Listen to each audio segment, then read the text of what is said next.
Hindi pa malinaw kung nasa na ngayon si Ako Bicol Party List Representative Saldico dahil naakusahang kumita sa maanumalyang flood control projects. Ang Department of Public Works and Highways hinihiling na sa Anti-Money Laundering Council na ipa-freeze ang air assets ni Ko na may halagang 4.7 billion pesos.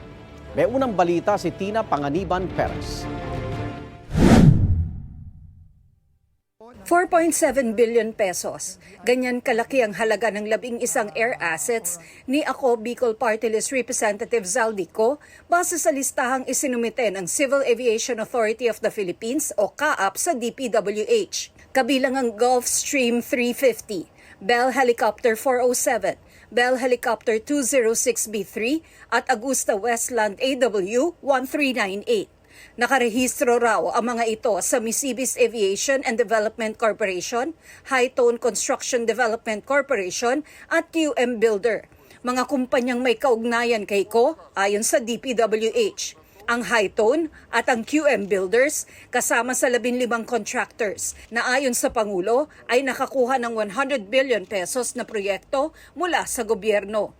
Hihingi ng DPWH sa Anti-Money Laundering Council na ipa-freeze ang mga pag-aaring ito ni Ko. Ito po ay isasubmit na rin natin sa AMLC, sa ICI at sa DOJ para tulungan natin ang investigasyon. Hindi pa rin malinaw sa ngayon kung nasaan nga ba si Ko. Ayon kay Senate President Pro Tempore at Blue Ribbon Committee Chairperson Senator Ping Lacson, welcome si Ko sakaling gustuhin itong humarap sa pagdinig ng Senate Blue Ribbon Committee.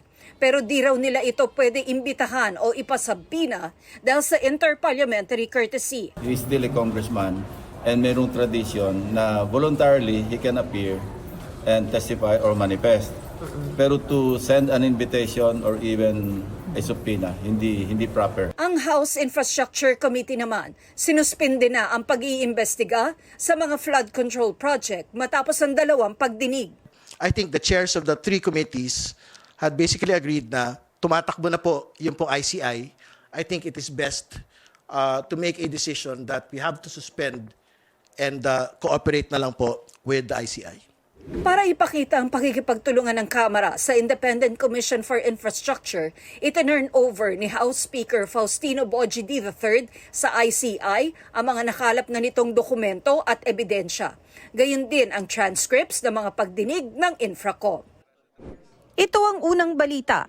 Tina Panganiban Perez para sa GMA Integrated News.